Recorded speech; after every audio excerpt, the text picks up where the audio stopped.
بسم اللہ الرحمن الرحیم مولا یا صلی وسلم دائماً ابدا علی حبیبک خیر الخلق کلہم۔ ناظرین اکرام، نعمت افطار کا یہ خصوصی سیگمنٹ اور خلق عظیم air by Q T V کے لاہور اسٹوڈیوز سے اور سرور حسین نقشبندی حاضر خدمت ہے۔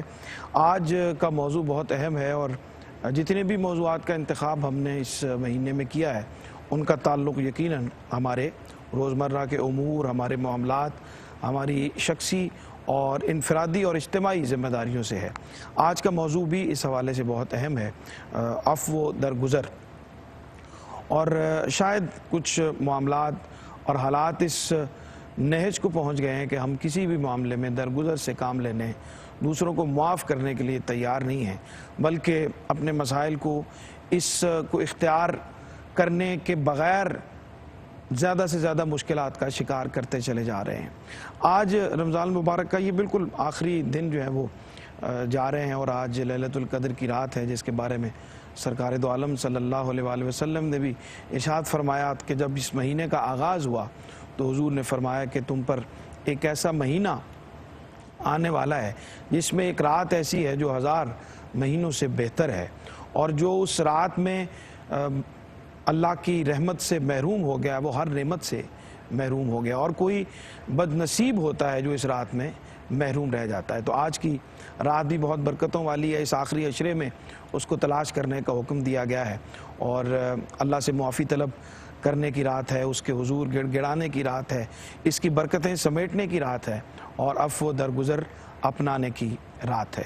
تو آئیے مہمانوں کی طرف چلتے ہیں، تعارف آپ سے کرواتے ہیں اور آج اس موضوع کے اوپر بات کرتے ہیں۔ جناب ڈاکٹر عرفان اللہ سیفی صاحب، السلام علیکم جناب، خوش آمدید کہتے ہیں جناب آپ، جزاک اللہ، اور انشاءاللہ آپ سے اس حوالے سے بات ہوگی۔ جناب قاری محمد یونس قادری صاحب ہمارے مہمان ہوتے ہیں روز، اور ہم روز ان کی زیارت بھی کرتے ہیں اور ان سے رہنمائی بھی لیتے ہیں۔ عفو درگزر آج ہمارا موضوع ہے، آپ سے انشاءاللہ بات کرتے ہیں۔ سید فہیم شہزاد بخاری صاحب بوکن شریف گجرات سے، آپ کو بھی خوش آمدید کہتے ہیں۔ اور حاضری کے حوالے سے آپ سے کوئی بات نہیں ہو سکی، ان کیفیات کو ہم کوشش کریں گے کہ آج کچھ نہ کچھ آپ سے ضرور وہاں کی جو یادیں ہیں ان کو بھی تازہ کریں۔ سیالکوٹ سے ممتاز اور محترم مقبول ثنا خاں جناب عادل بشیر تشریف فرما ہیں، ان کو بھی خوش آمدید کہتے ہیں۔ بسم اللہ، کلام سے آغاز فرمائیے۔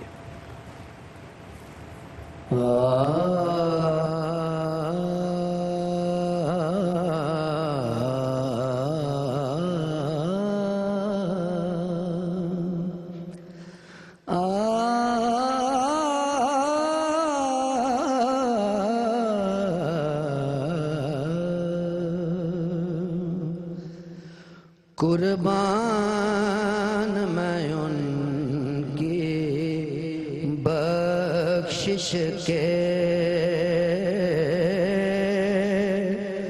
قربان میں ان کی بخشش کے،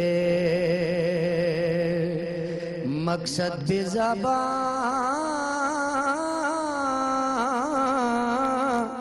پر آیا نہیں،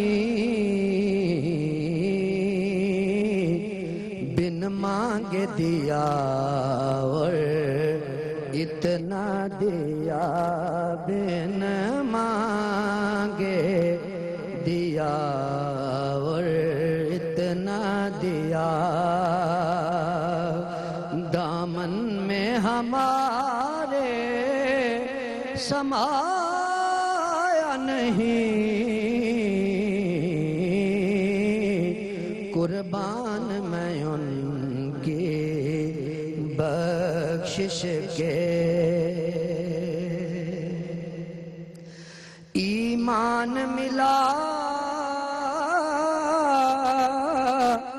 ان کے صدقے،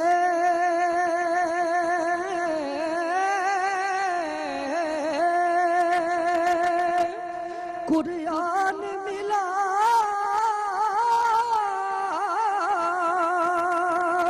ان کے صدقے، ایمان ملا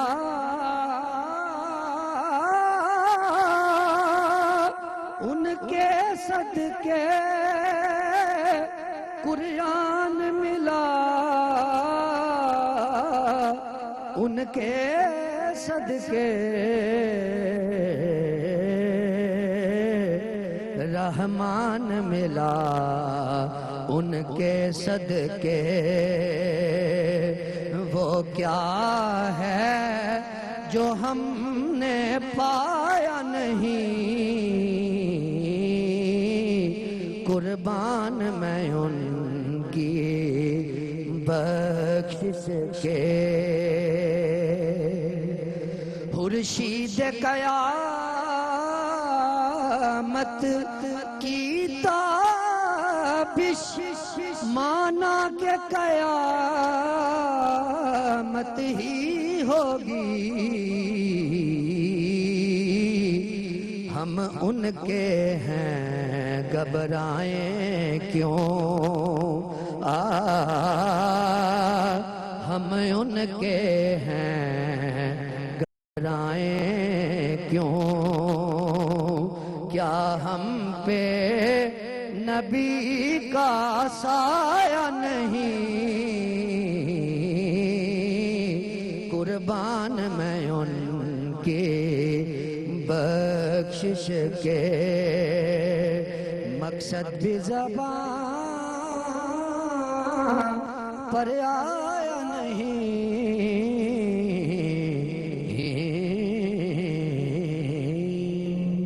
کیا کہنے سبحان اللہ سبحان اللہ سلامت رہیے جناب خالد محمود نقشبندی صاحب کا بہت ہی شور آفاق کلام پیش کرنے کی سعادت حاصل کر رہے تھے جناب عادل بشیر گفتگو کا آغاز مفتی صاحب کرتے ہیں آج عفو درگزر ہمارا موضوع ہے اور والکاظمین الغیظ والعافین عن الناس کہا گیا کہ جو غصے کو پی جانے والے اور لوگوں کو معاف کرنے والے جا بجا مقامات پر قرآن حکیم میں بھی اور احادیث رسول میں بھی اس کا ذکر ملتا ہے کیا فرماتے ہیں جی بسم اللہ الرحمن الرحیم بہت شکریہ جی ہمارے دیگر موضوعات کی طرح آج کا موضوع بھی بہت اہمیت کا حامل ہے اس کا ہمیں معاشرتی حوالے سے بہت زیادہ ضرورت ہے اس کو سیکھنے کی اور اس کو سمجھنے کی اور عمل کرنے کی قرآن مجید فرقان حمید جہاں ہماری زندگی کے دیگر اصول کو ڈسکس کرتا ہے اس نے ہمیں اس حوالے سے انبیاء کرام کی مثالیں بیان کرتے ہوئے بڑی خوبصورت چیزیں بیان کی ہیں نبی رحمت صلی اللہ علیہ وسلم کی مثالوں کو بیان کیا ہے اور دیگر اللہ تعالیٰ نے اپنے وعدوں کو ذکر کرنے کی صورت میں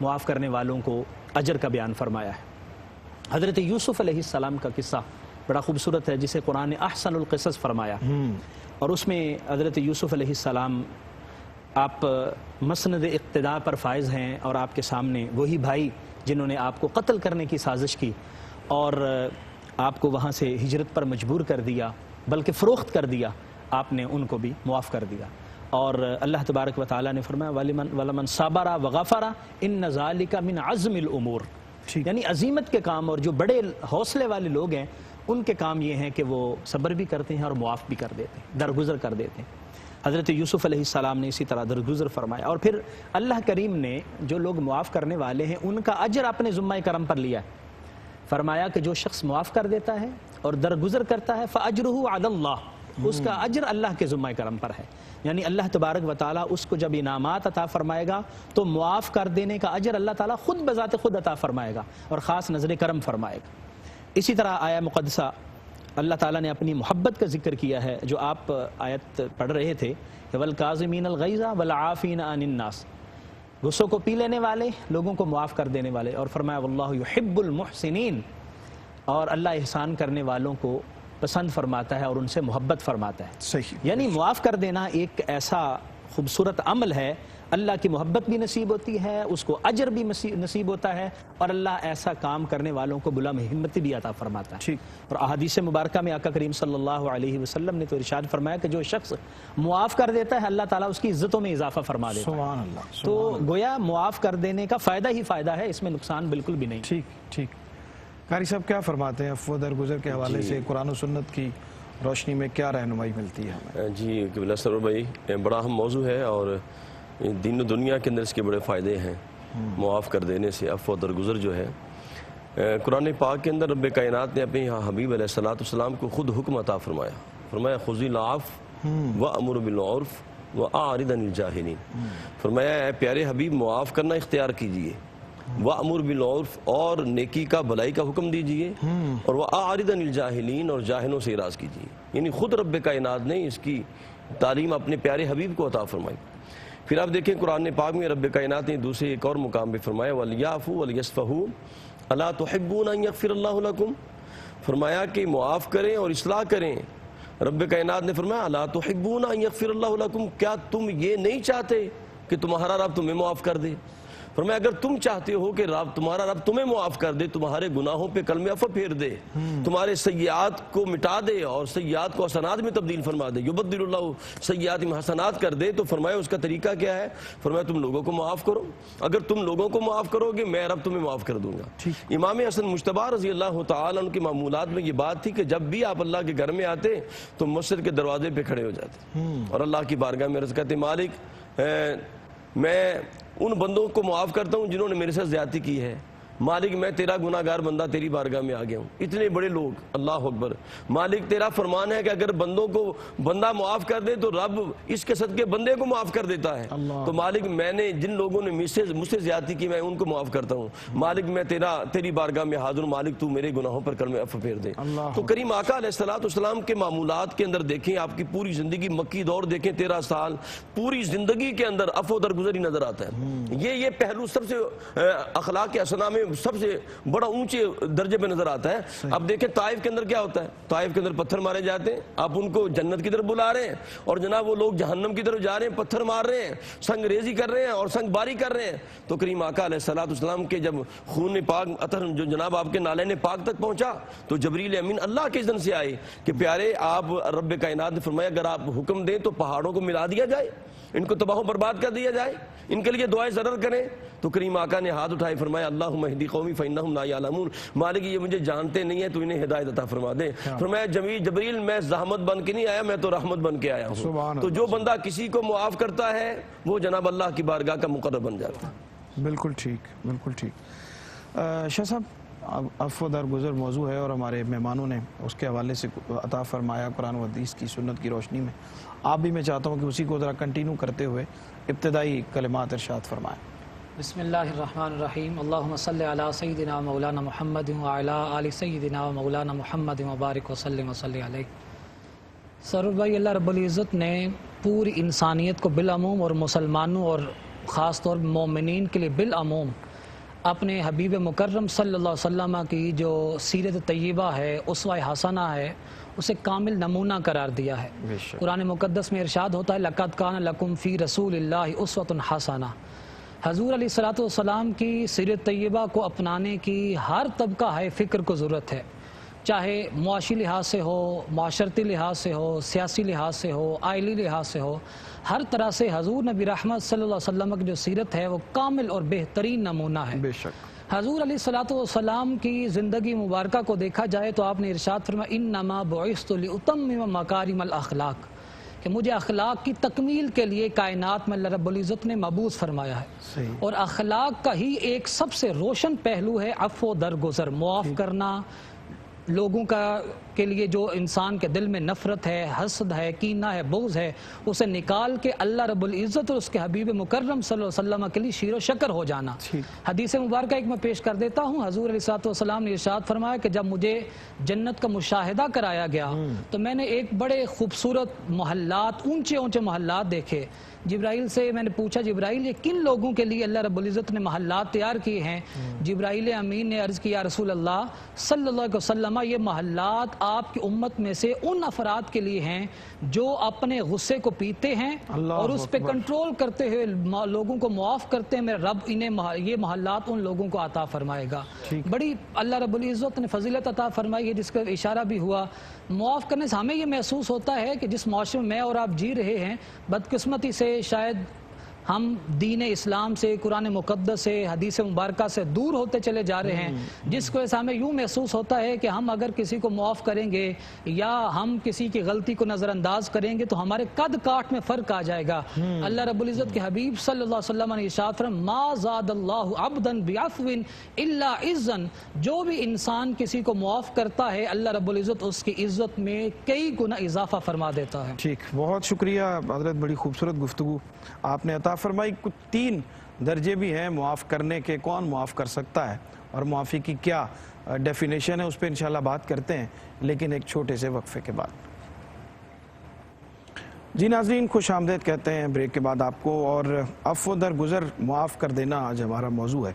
اور اس میں سب سے پہلی بات تو یہ ہے کہ آپ اگر معافی دینے کا اختیار رکھتے ہیں اور پھر آپ کسی کو معاف کرتے ہیں تو پھر اس کیٹیگری میں آئیں گے، اور اگر آپ اس درجے میں نہیں ہیں اور آپ اس کسی کو معاف کرنے کی طاقت ہی نہیں رکھتے ہیں تو پھر وہ معافی کے معنوں میں نہیں آئے گا۔ پھر ایک اس میں پہلو یہ کہ آپ کسی کو معاف کر دیں لیکن آپ کا دل نہ چاہ رہا ہو، دل نہ مان رہا ہو، لیکن آپ کہہ دیں کہ اس کو چلیں میں معاف کر دیتا ہوں، اور اس کا بہترین درجہ یہ ہے، اور اس کے بعد بھی ایک درجہ بزرگوں نے بیان کیا ہے کہ آپ اپنے دل کو بھی اس بات پہ قائل کریں، معاف بھی کر دیں، اپنے دل کو بھی اس بات پہ قائل کر لیں کہ اس کو میں نے معاف کر دیا، اور اس سے اگلا درجہ یہ ہے کہ اس کو معاف بھی کر دیں اور دل سے معاف بھی کر دیں اور اس پہ کچھ احسان بھی کر دیں۔ تو یہ ساری چیزیں عفو درگزر کے مختلف مدارج ہیں کہ ہم کس کیٹیگری میں فال کرتے ہیں، یہ ہمیں ضرور اس پہ غور کرنا چاہیے۔ حضرت، معاشرتی طور پہ کیا فائدے ہوتے ہیں معاف کرنے کے اور معاف کر دینے کے؟ ایک تو یہ ہے کہ آپ پہلے تو اس قابل ہوں اور آپ اس مقام پہ ہو کہ کسی کو معاف کر سکے۔ جی بالکل، آپ نے جس طرح 3 درجے بیان کیے نا جی، صوفیہ کرام نے ایک اور طرح سے 3 درجے بھی بیان کیے۔ وہ فرماتے ہیں قرآن میں ہے کہ ان تصفحوا وتغفروا، کہ تم معاف کر دو اور تم درگزر کرو، تم معاف کر دو اور بالکل بخش دو۔ اچھا، اس میں پہلی بات تو یہ ہے کہ آپ جس نے آپ سے بدتمیزی کی ہے یا خطا کی ہے، آپ کا حق مارا ہے، آپ اس کو تھوڑا سا جھڑک لیں اور پھر اس کو معاف کر دیں۔ صحیح، تھوڑا سا جھڑک لیں، ناراض ہو جائیں تھوڑے سے، پھر اس کو معاف کر دیں۔ دوسری بات یہ ہے کہ آپ اس کو جھڑکیں نہ، لیکن معاف بھی کر دیں اور لوگوں کو بتائیں یار اس نے میرے ساتھ اس طرح کیا تھا، میں نے معاف کر دیا۔ اور تیسرا اس کا درجہ اور سب سے بلند درجہ یہ ہے کہ آپ معاف بھی کر دیں اور اس کو پردہ ڈال دیں اور بتائیں بھی نہ کہ اس نے میرے ساتھ ایسا سلوک کیا تھا، اور اس کو بالکل دل سے صاف کر دیں، کسی کو پتہ بھی نہ چلے کہ اس نے ایسا سلوک کیا تھا۔ صحیح، یہ بھی 3 درجے بزرگوں نے معافی کے بیان کیے۔ معاشرتی حوالے سے ہمیں بہت سارے اس کے فوائد اور ثمرات مل سکتے ہیں۔ ایک تو ہمیں باہمی پیار اور محبت اس کی وجہ سے نصیب ہوتی ہے۔ سب سے پہلے تو اللہ کی محبت ہے، جس طرح ہم نے قرآن کی آیت کی روشنی میں دیکھی، اور انسان کو معاشرے میں اللہ کی محبت نصیب ہو جائے تو سبحان اللہ، پھر اس محبت کا فیض جو ہے وہ لوگوں سے بھی ملتا ہے۔ جس طرح کہ اللہ کا محبت نصیب ہوگی، حدیث مبارکہ میں آتا ہے کہ ان اللہ اذا احب عبدا دعا جبریل، جب اللہ کسی بندے سے محبت کرتا ہے تو حضرت جبریل کو بلاتا ہے اور فرماتا ہے میں فلاں بندے سے محبت کرتا ہوں، جبریل تم بھی محبت کرو، اور پھر اس کی محبت جو ہے وہ لوگوں کے دلوں میں بھی ڈال دی جاتی ہے۔ یعنی یہ محبت باہمی طور پر بھی نصیب ہوتی ہے، اور معاف کر دینے والے کی محبت لوگوں کے دلوں میں اللہ بھی ڈال دیتا ہے۔ یہ معاشرتی ایک فائدہ یہ بھی ہوتا ہے۔ دوسرا اس کا بہت بڑا فائدہ ہے کہ ہم بڑی بڑی دشمنیوں سے بچ سکتے ہیں۔ اگر ہم پہلا قدم ہی یہی سے اٹھا لیں کہ معاف کر دیا، تو جو آگے چل کے ہمیں تھانے بھی دیکھنے پڑیں گے، کچہریاں بھی دیکھنی پڑیں گی، پنچایتوں میں جانا پڑے گا، اگر معافی کا پہلے ہی ہم قدم اٹھا لیں تو اللہ کی طرف سے اجر بھی ملے گا، محبت بھی ملے گی، اور وہ جو معاملہ دشمنی کی طرف جا رہا ہے وہ دشمنی سے ہٹ جائے گا اور باہمی پیار اور محبت کا ذریعہ بنے گا۔ ٹھیک۔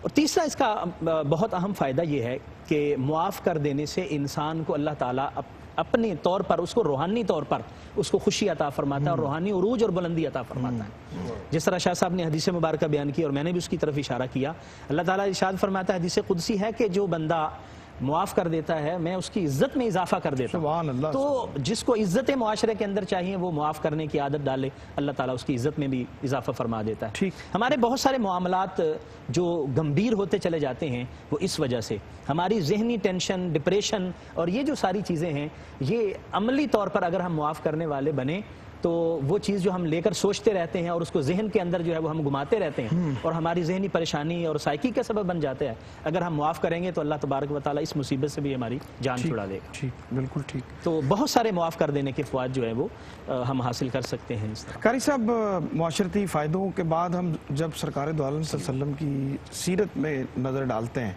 تو جنگ بدر کا موقع ہو، وہ فتح مکہ کا موقع ہو، یا اس کے بعد بھی دیگر کفار کے ساتھ، منافقین کے ساتھ، سب کے ساتھ آپ کا جو عفو درگزر کا معاملہ ہے، اس کی کوئی مثال کیا بات؟ ہم کائنات میں پیش نہیں کر سکتے. کیا فرماتے ہیں؟ بالکل سرور بھائی، بالکل آپ نے بجا فرمایا. جس طرح کہ ڈاکٹر صاحب بیان فرما رہے تھے درجات کے حوالے سے، ایک بات کر کے میں اس کی طرف آتا ہوں کہ درجات میں جو سب سے اعلیٰ درجہ ہے عفو درگزر کے اندر، اس باب میں خاندان رسالت مآب علیہ السلام کی بارگاہ سے ایک بڑا خوبصورت واقعہ میں عرض کرنا چاہتا ہوں کہ معاف بھی کر دینا اور عطا بھی کر دینا. امام زین العابدین رضی اللہ تعالیٰ عنہ، آپ کی عظمتوں پہ قربان جاؤں، یہ خاندان ہے ہی ایسا عظمتوں والا خاندان ہے کہ جب قتل حسین میں ایک شخص شامل تھا اور یزید کا ساتھی تھا، بعد میں اس نے کوئی غلطی کی اور یزید نے اس پر گرفت کی اور اس کو پکڑنا چاہا، وہ بھاگ گیا. وہ جہاں جاتا یزید کی فوج آ جاتی، یزید نے کیسے قتل کر دو. وہ جس ملک میں جاتا یزید کی فوج آ ٹپکتی، تو کسی نے کہا اگر پناہ چاہتا ہے نا تو ایک گھر ایسا بتاتا ہوں، اس گھر میں جو بھی چلا جائے اللہ اسے پناہ دے دیتا ہے.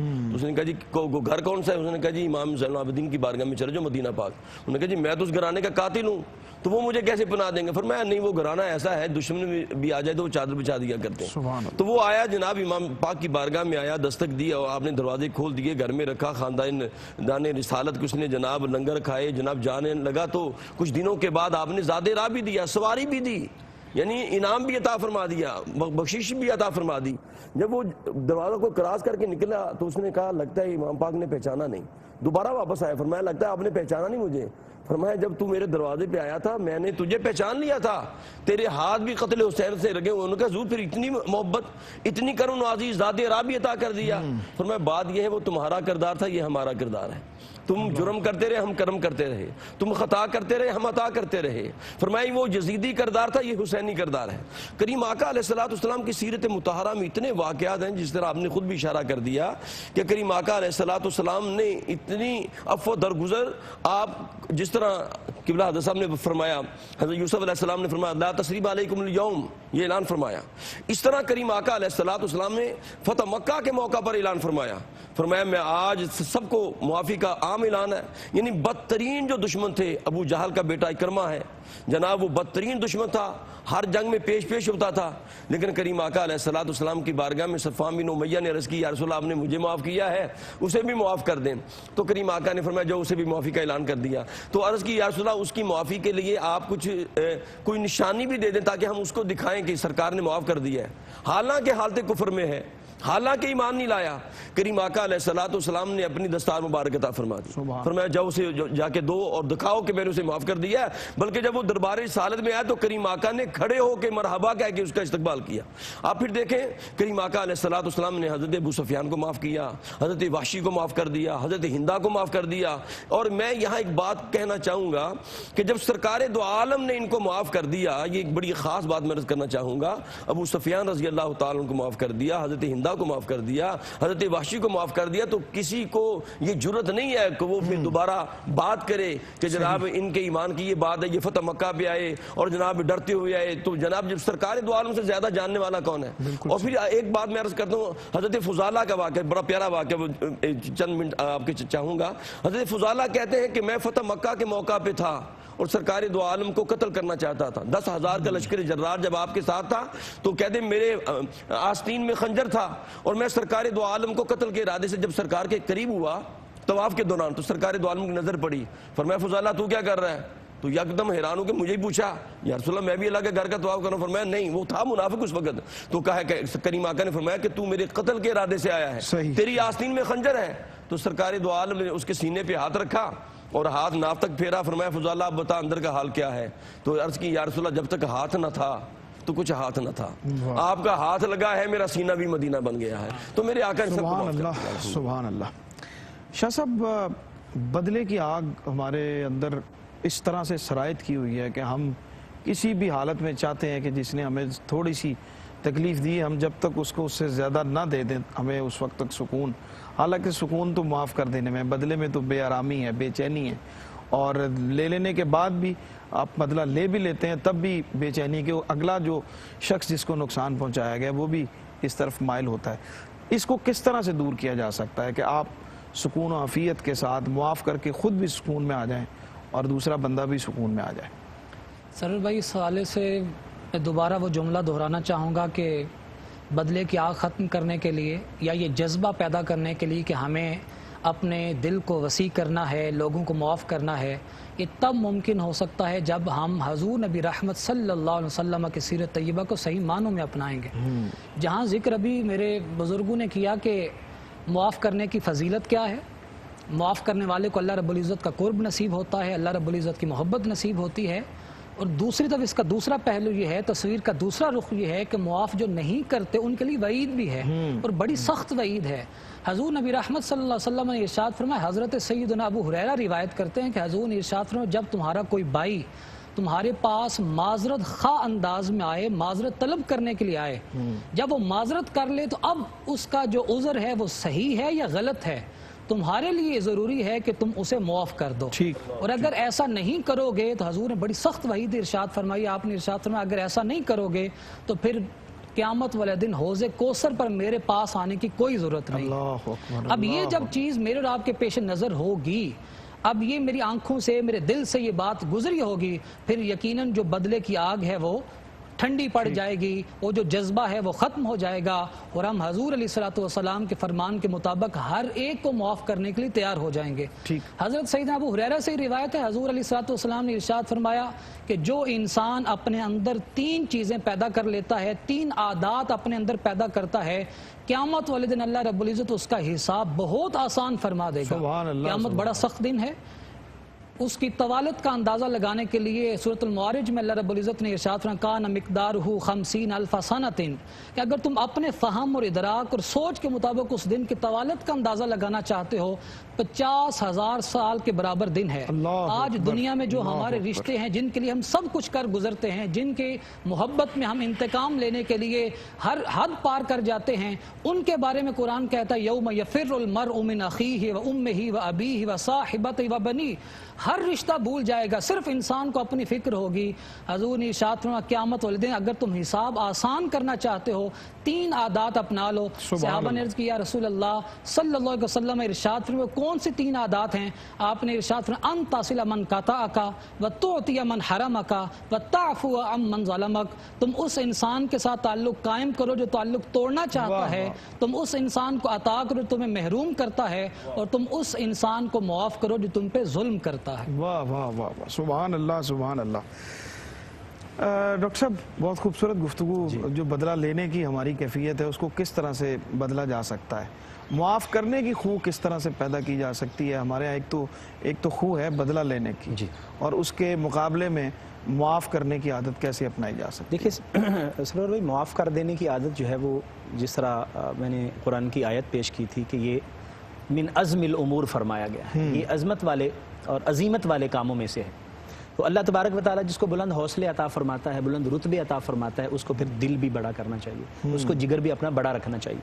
اور پھر ہمیں حدیث مبارکہ میں ایک ذکر ملتا ہے کہ ایک صحابی اپنے غلام سے ذرا سختی سے پیش آ رہے تھے، نبی کریم صلی اللہ علیہ وسلم پیچھے سے آپ تشریف لائے، آپ نے فرمایا کہ جو تمہارا رب ہے تم پر زیادہ قادر ہے، جتنے تم اس پر قادر ہو وہ تم پر زیادہ قدرت رکھتا ہے۔ انہوں نے جب مڑ کے دیکھا تو نبی کریم صلی اللہ علیہ وسلم تھے، تو فوراً چونکہ صحابہ تو پیکر اطاعت تھے، انہوں نے فوراً عرض کیا حضور میں ان کو آزاد کرتا ہوں، معاف کرتا ہوں اور آزاد کرتا ہوں۔ آپ نے فرمایا اگر تم آزاد نہ کرتے تو پھر اللہ کی پکڑ میں آ جاتے۔ تو اللہ تبارک و تعالی ہم یہ ذہن میں رکھیں کہ اگر ہم کسی سے آج بدلہ لے رہے ہیں تو وہ مالک ہے، ہم بھی خطا کار ہیں، ہم بھی غلطیاں کرتے ہیں، تو وہ مالک ہم پر زیادہ قدرت رکھتا ہے۔ تو اگر ہم لوگوں کو معاف کر دیں گے تو وہ مالک ہمیں معاف کر دے، سبحان اللہ۔ تو ہم اپنی خطاؤں کو اس طرح جو ہے وہ معاف کرنے کی طرف لے جا سکتے ہیں۔ پھر ہم یہ سوچیں کہ جس طرح اللہ تبارک و تعالیٰ نے ارشاد فرمایا کہ ہمیں اللہ کی محبت نصیب ہوگی، ہم اس کے انجام کی طرف دیکھیں، اس کو سوچیں کہ اگر میں اس کا بدلہ لے لیتا ہوں تو مجھے کیا فائدہ ملے گا، اور اگر اس کو میں معاف کر دیتا ہوں تو مجھے کیا ملے گا۔ تو یقیناً معاف کر دینے والے کا اجر بھی زیادہ ہوگا، اس کو جسمانی فائدہ، فکری فائدہ بھی اس کو زیادہ ہوگا، اور دیگر فوائد بھی اس کو اللہ تبارک و تعالیٰ زیادہ عطا فرمائے۔ بالکل ٹھیک، ایک بہت ہی پیاری حدیث مبارکہ میرے مطالعے سے گزری، میں آپ کو پیش کرتا ہوں وقفے کے بعد، لیکن اس گفتگو کی روشنی میں مظفر وارثی صاحب کی نعت کا وہ بند میرے ذہن میں آ رہا ہے کہ جو اپنا دامن لہو سے بھر لے، مصیبتیں اپنی جان پر لے، جو تیغ زن سے لڑے نہتا، جو غالب آ کر بھی صلح کر لے، حسید دشمن کی چاہ میں بھی